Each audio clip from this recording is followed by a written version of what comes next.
Donald Trump actually said our new military will bring back new focus on fitness. I love the idea that Trump is lecturing these guys on fitness. I mean, if that isn't the fondue pot calling the kettle fat, I don't know what is. Listen up, generals. I want to make something very clear. The Pillsbury Dope president wants you to do Pilates. The only push-ups Donald Trump does are from the side of an ice cream truck.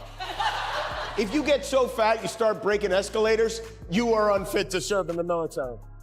The beauty of a roast is that it needs no exaggeration when the targets have already made themselves into living punchlines.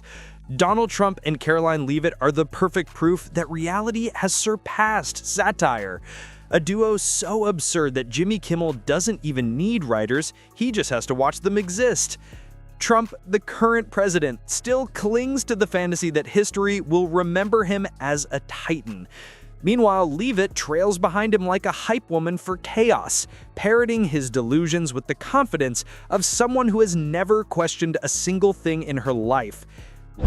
Karoline Leavitt, his press secretary, the woman who keeps insisting Trump didn't draw this or sign this in 2003, she was 5 years old. She was too young even for Jeffrey Epstein in 2003. But she knows. He knows. They're all... I love that these people are so certain he didn't do this. Well, he's never lied before. The president's obsession with being seen as a genius becomes the first target. Kimmel unpacks the spectacle of a man who believes strategy is nothing more than shouting louder than everyone else. Trump treats every press appearance like the finale of a reality show, complete with dramatic pauses, exaggerated gestures, and promises that make no sense outside his own head. Kimmel draws the portrait of a leader who mistakes applause for policy and treats retweets as proof of success. The sarcasm lands hard because it exposes the absurdity of running a government as if the White House were just another TV set. The only push-ups Donald Trump does are from the side of an ice cream truck. If you get so fat you start breaking escalators, you are unfit to serve in the military. But unfortunately, fantasy is more powerful than reality in this magosphere we live in, which meant it was time for our commander-in-cheeseburger to weigh in on one of the most pressing issues our military faces today, unattractive If you're enjoying this video, be sure to subscribe to the channel and hit the bell icon. Leavitt, meanwhile, is roasted for her role as the eager apprentice in this circus act. She doesn't just defend Trump, she magnifies him, treating his nonsense as though it were holy scripture. Kimmel strikes her with humor that exposes blind loyalty for what it truly is, embarrassing desperation. She echoes Trump's every whim, not with nuance, but with the energy of a college debate competitor convinced that volume equals victory. Instead of challenging his outbursts, she packages them as pearls of wisdom, ignoring the fact that most crumble under the weight of basic logic. So we heard from Erica Kirk. She said she forgives the man who shot and killed her husband. And then right after that, we heard from the president who said, I hate my opponent and I don't want the best for them. How does that square with bringing down the temperature of political violence in this country? Look, the president is authentically himself. I think that's why millions of Americans across the country love him and support him, including Erica Kirk, who you saw so beautifully was on stage with the president. Kimmel zeroes in on the way Trump treats facts like pesky mosquitoes, swatting them aside whenever they come too close. It's not that he misunderstands the truth, it's that he's allergic to it. Every contradiction, every bizarre reversal, every denial is paraded as if it were a show of strength. Kimmel ridicules this talent for rewriting reality on the fly, likening it to a magician who can't pull off a trick but still insists the rabbit is in the hat. The comedy lands because Trump's behavior is already so cartoonish that it hardly needs embellishment. There's this video of what seemed to be garbage bags being thrown out of the window of the Lincoln bedroom That's the White House. The official response from the White House said it was maintenance work being done while Trump was off on one of his many golf weekends. But Trump is even contradicting his own White House now. There's a video that is circulating online now of the White House where a window is open to the residence upstairs and somebody has thrown a big bag out the window. Have you seen this? No, that's probably... Leavitt doesn't escape the scrutiny either. Her defense strategy is simple. Repeat Trump's nonsense with an even straighter face. If he says the sky is green, she'll pen an essay arguing that blue was overrated anyway. Kimmel exposes the hollowness of this routine, revealing that her role isn't about leadership or vision, but about serving as a loudspeaker for someone else's ego. Her rhetoric, stripped of theatrics, amounts to little more than applause lines recycled from Trump's greatest hits album of grievances. The roast hits because it unmasks the emptiness of performing political karaoke. And he's already figured out where to get the money. Trump today became the first president to sue the New York Times. He's suing the New York Times for $15 billion for defamation. $15 billion. Where does he even come up? These are like numbers my children make up when they're talking about money. I thought he said the New York Times was failing. He thinks they have $15 billion? How much would he sue for if he thought they were doing? Trump's vanity becomes the next target. A president more devoted to mirrors than legislation, convinced every camera exists to worship him. Kimmel portrays him as trapped in his own reflection, mistaking photo ops for leadership. His obsession with optics only highlights weakness, as if history could be rewritten with perfect lighting and staged applause. Leavitt plays cheerleader to this vanity, selling his image as if it were the Republic itself. Her parroting of flattery is mocked as political cosplay, a performance where the only aim is to make her boss look less foolish, an impossible task even for the best illusionist. The president has been hard at work coming up with all sorts of nonsense to distract us from the Epstein files, including, I don't know if you saw this, but he made a major announcement.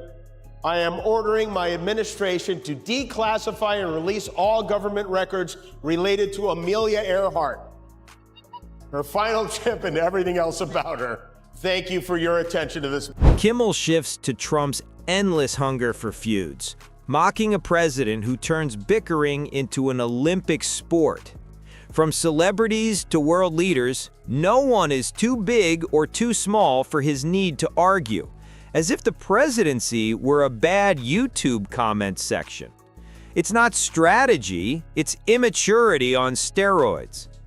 Leavitt's part is just as laughable, parroting every squabble with wide-eyed devotion. Instead of calming the chaos, she fuels it, mistaking tantrums for statesmanship. What is he hiding? Like, there has to be something in there about it. I can't imagine him doing this because he cares about anyone else. This Epstein list, it's the first time Trump didn't want his name on something. There's a lot of speculation, naturally, including from the writer Michael Wolff, who wrote a bunch of books about Trump. Wolff floated the possibility that Trump may have had Epstein killed himself, which, listen, I know he's done a lot of things, bad things, but I don't think Donald Trump ordered a hit on Jeffrey Epstein. And the reason I don't think he ordered a hit is because if he did, he would... The focus shifts to Trump's allergy to responsibility. Every failure blamed on others. Every disaster spun as proof of his genius. Kimmel mocks this victimhood, likening him to a student claiming the dog ate his homework, the printer broke, the teacher is biased, and the whole school is corrupt all at once. A leader who demands praise for success, but hides when things fall apart. Leavitt shields him from accountability, rebranding excuses as patriotic slogans, selling failures as victories with the zeal of a carnival barker. Kimmel exposes this as desperation, disguised as loyalty, showing it doesn't make Trump look strong, it makes the entire act look pathetic. Well, Trump announced the suit this morning. He wrote, "Today I have the great honor of bringing a $15 billion defamation and libel lawsuit against the New York Times, one of the worst and most degenerate newspapers in the history of our country. The Times has engaged in a decades-long method of lying about your favorite president, me, my family business, the America First movement, MAGA, and our nation as a whole. The New York Times has been allowed to freely lie, smear, and defame me for far too long, and that stops. Kimmel tears into Trump's hollow brand of patriotism, where the flag is a stage prop and rallies are theater. Heavy on gestures and slogans, but empty of sacrifice. He portrays a man who treats national pride as marketing, confusing spectacle with leadership. Leavitt piles on with scripted devotion, echoing his theatrics like holy scripture. Kimmel shreds the illusion, mocking patriotism reduced to branding. It's not about country, it's about monuments to himself. A man who dreams of statues but will end up with memes, who wants reverence but will be remembered as a blooper reel. Failure wrapped in delusion. Any we may have heard of, by the way? 7 wars. Last week it was 10 wars. Now it's 7. Tomorrow it'll be 15 wars. This guy is ending. He ended Star Wars. I don't know if you heard that. He did. Poor Mark Hamill had to move on to other things. Listen, I have an idea of how you can get people to stop talking about releasing the Epstein files. Release the Epstein files. Leavitt's role in Trump's fantasy is mocked as that of a curator polishing a crumbling facade, a tour guide in an empty museum selling tickets to exhibits that don't exist. Her devotion props up a myth already collapsing, an effort to sell greatness while the stage falls apart.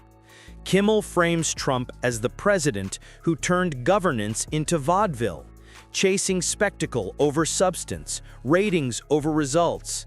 His supposed greatness collapses under the weight of its own theatrics, leaving only fading applause. Leavitt, far from defending an empire, is cast as the warm-up act, dutifully setting the stage for his next tantrum. Trump says the Times is run by a bunch of lefties. He claims they're a mouthpiece for the Democrats. I have to say, I did do today's Wordle, and I don't know if you did, but he might be right. Besides how ridiculous it is, this might be one of the funniest legal documents I've ever seen. It's quite a tongue bath. One page lists Trump's, quote, hundreds of history-making media appearances, including WrestleMania 5, All My Children, Ghost Can't Do It, 2 Weeks Notice, Days of Our Lives, Miss USA, Miss Universe, The Ali G Show, Marmalade, and much, much. Leavitt's loyalty was never conviction. It was amplifying Trump's insecurities until they sounded like authority. Instead of strengthening his message, she became a mirror in an echo chamber no one outside the cult could take seriously. Her mistake wasn't just blind devotion, but believing that parroting chaos made her part of history rather than its punchline. Kimmel shows how the duo turned politics into parody, every appearance a skit, every slogan a recycled tagline. Trump supplied the absurdity, Leavitt amplified it, and together they produced a routine fit for late-night TV without a rewrite. The roast stings because the contrast is undeniable. Trump imagined monuments, but will be remembered as a blooper reel. Leavitt dreamed of shaping history, but ends up a footnote, selling nonsense as brilliance. President, this is all another elaborate, made-up Democrat plot to distract us from the historically awesome job he is doing. I think we're probably having, according to what I read, even from 2 people in this room, we're having the most successful 8 months of any president ever. And that's what I want to talk about. That's what we should be talking about, not the Epstein hoax. We are almost at the I never met anyone named Jeffrey Epstein part of this story. So what they're trying to do with the Epstein hoax is get people to talk about that instead of speaking about the tremendous success like ending 7 wars. I ended 7 wars. That's a lot of war. Kimmel shows how their delusions didn't elevate them. They only magnified the absurdity. The harder they tried to control the story, the more laughable it became, until comedy was the only response. Humor, sharper than outrage, leaves a scar that makes Trump's grandiosity and Leavitt's devotion impossible to take seriously. Trump, larger than life yet fragile, and Leavitt, eager yet forgettable, are revealed as performers posing as leaders. Their act dissolves into laughter, their dream of being visionaries collapsing into the fate of punchlines in a comedy history will never stop replaying.